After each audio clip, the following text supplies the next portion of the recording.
mon cher Guillaume, un record d'audience, mais on a envie de se poser la question, on en est où du boycott? On boycotte tout le temps. Est-ce que, justement, on boycotte et finalement on regarde en douce le match?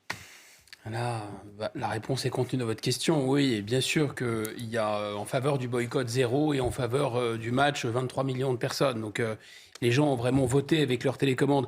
Mais on peut peut-être commencer par examiner les arguments de ceux qui recommandaient le boycott de cette Coupe du Monde au Qatar avant de répondre à leurs arguments.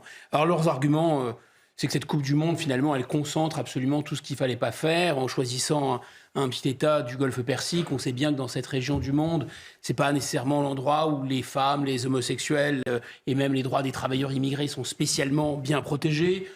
Dans ce petit émirat aussi, on sait bien, et d'ailleurs il a fallu adapter la Coupe du Monde à la température, parce qu'on ne pouvait pas tenir la Coupe du Monde en plein été. C'est en plus un producteur d'hydrocarbures, de gaz, alors qu'on est en train de chasser le CO2 partout. Heureusement, ils n'ont pas eu à installer leur climatisation en plein hiver. Et au point où on peut même se poser la question, certains se posent la question, alors pourquoi le Qatar? On sait qu'il y a eu... C'était une affaire française, en réalité, le président français, l'UEFA, ensuite la FIFA. Et le président de l'époque, Nicolas Sarkozy, s'est défendu. Il dit mais chaque région du monde doit pouvoir organiser la Coupe du Monde. Et c'est vrai, c'est pas le monopole de l'Occident, la Coupe du Monde. Mais enfin, en choisissant un pays arabe ou un pays arabo-musulman, disons, vous pouvez peut-être trouver, je sais pas, de l'Égypte au Maroc, en passant par la Jordanie, des pays peut-être avec un peu plus de profondeur historique. Alors pourquoi le Qatar? Peut-être aller du côté du Parlement européen pour se rendre compte que cet émirat gazier a tous les défauts du monde, mais il n'est pas l'air très très pingre avec les gens qui disent du bien de lui. Ça, c'est sûr et certain. Donc moi, je pense que ces arguments-là sont relativement faibles, en fait, si on prend un peu de recul. Pourquoi ils sont faibles? Première chose, il y a, je trouve, quelque chose de très agaçant à être finalement, comme d'habitude, fort avec les faibles. Et là, en l'occurrence, le Qatar est faible, alors qu'on a été très faible avec les forts. On a été faible avec la Chine, on n'a pas trop entendu quoi que ce soit sur la Chine, alors que le Qatar, c'est un paradis des droits de l'homme à côté de la Chine. La Russie, même tonneau.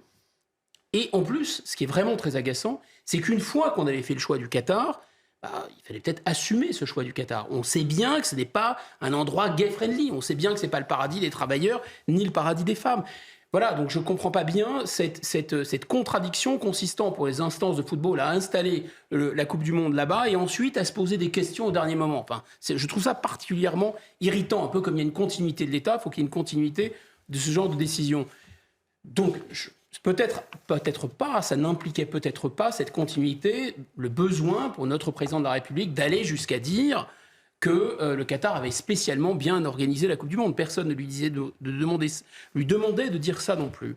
Ensuite, je trouve qu'il y a eu un autre argument, me semble assez fort, pour aller contre cette idée de boycott. C'est Hugo Lloris qui l'a prononcé. C'est un peu l'argument à Rome, faisons comme les Romains, finalement. À partir du moment où on a choisi le Qatar, évidemment, on va respecter les mœurs et les règles du Qatar. Moi, je fais partie de ceux qui pensent que c'est pas bien d'avoir le voile ici, par exemple, dans la République française. Mais si je tiens cet argument, je serais bien en peine d'aller obliger le Qatar à mettre en avant je ne sais trop quel emblème LGBT. Ça paraît quand même assez bizarre.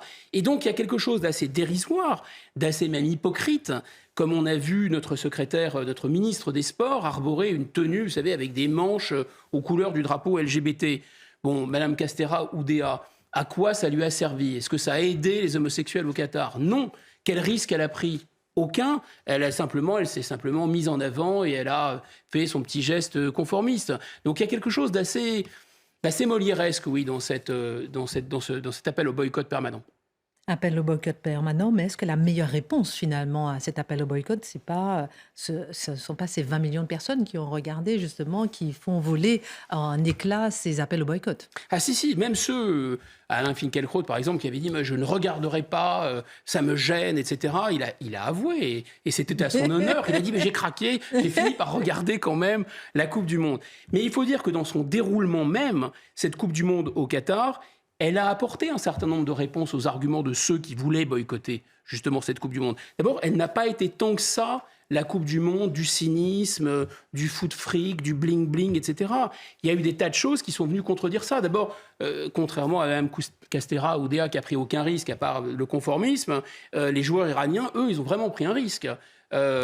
Ensuite, on a vu, par exemple, l'épopée du Maroc. C'était pas la seule équipe qu'on n'attendait pas, mais le Maroc, quand même, petit pays...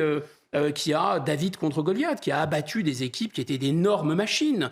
Donc ça a été aussi ça, cette Coupe du Monde. On a vu d'ailleurs l'Arabie Saoudite et le Qatar se réconcilier. On a vu d'ailleurs que d'une certaine façon, pour parler comme le ministre de l'Intérieur, les méchants étaient punis. Hein. Par exemple, l'arrogance de l'Angleterre. Vous savez, le Sun avait payé des publicités dans Paris pour dire qu'on allait être écrasé et humilié par l'Angleterre. Bon, ils ont été punis. Même ceux qui ont sifflé la France et la Marseillaise lors du jeu entre le Maroc et la France ont été punis aussi. En particulier, l'épopée des Bleus, me semble être un argument vraiment qui a balayé quasiment toutes les préventions qu'on peut avoir contre cette Coupe du Monde. D'abord, ça n'a vraiment pas été le foot bling-bling et les égos surdimensionnés sont restés au vestiaire. Ça a été vraiment la victoire du collectif. Alors d'abord, notre ballon d'or, Benzema, a été blessé. Mbappé n'a pas eu du tout, il a été tout aussi génial que d'habitude, mais il n'a pas eu du tout cette attitude d'hyperstar qu'il a au PSG. Au contraire, il a été mobilisé au service du collectif. Il y a vraiment eu le primat, si vous voulez, du groupe. Et puis, le rôle absolument central, magistral, j'allais dire, du coaching, non, du commandement même, quasiment au sens militaire, de Didier Deschamps. C'est-à-dire on sent que cet homme a un respect incroyable de ses joueurs, mais on sent aussi une autorité extrêmement forte. On sent une extrême rigueur chez cet homme. Il y a eu à la fois de l'humilité et de l'ambition. Il y a une intelligence profonde de cet encadrement. C'est-à-dire, c'était vraiment le contraire de McKinsey. Vous savez, des petites leçons, des petits modèles managériaux tout prêts qu'on applique avec des grilles PowerPoint. C'est pas ça du tout qu'il a fait. Il n'a pas donné dans le jeunisme, mais il n'a pas tout misé non plus sur l'expérience. Il a joué la carte de la prudence, mais il a aussi su faire preuve d'audace. En fait, il était intelligent. Il s'est adapté. Et puis surtout, que ce soit pour les Bleus ou pour d'autres équipes, c'est aussi, comme chaque fois dans les Coupes du Monde d'ailleurs, le triomphe du patriotisme. Ces grands joueurs, ces joueurs internationaux extraordinairement riches et célébrés dans leurs équipes locales, se sont tous quasiment transcendés. Et ils se sont transcendés, évidemment, pour leur nation et pour leur pays. Donc je pense que ça a été tout de même quelque chose même de politiquement intéressant. Alors, est-ce qu'il faut tirer des leçons politiques du succès des Bleus ?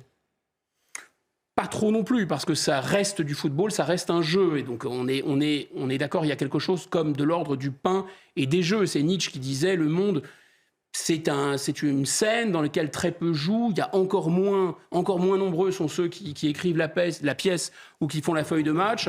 Et il y a une masse qui applaudissent. Donc il y a toujours dans ce genre de jeu, dans ce genre de divertissement, c'est toujours un peu au service des puissants, au service de l'ordre établi.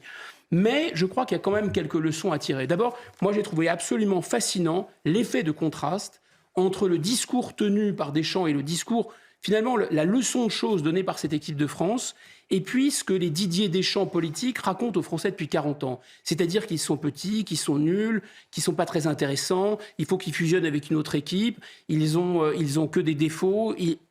Bref, enfin, il y a vraiment quelque chose de très, très, très valorisant et de très puissant dans le discours de Deschamps. Et finalement, il a compris, à mon avis, cette leçon que la France, c'est pas seulement une identité. On parle beaucoup d'identité. C'est pas seulement une histoire, c'est pas seulement un terroir. Si c'est une histoire, c'est aussi une histoire à continuer. La France, c'est comme une bicyclette. En fait, il faut continuer d'avancer pour que la France se fasse. La France, c'est d'une certaine façon un projet. Deschamps est d'accord avec Chateaubriand. On mène les Français par des rêves. Ce sont effectivement des Français d'élite. Mais néanmoins, il les a galvanisés. Il leur a donné un objectif très, très élevé et ils sont en train de réussir. L'État-nation, ça marche. Le patriotisme, ça marche.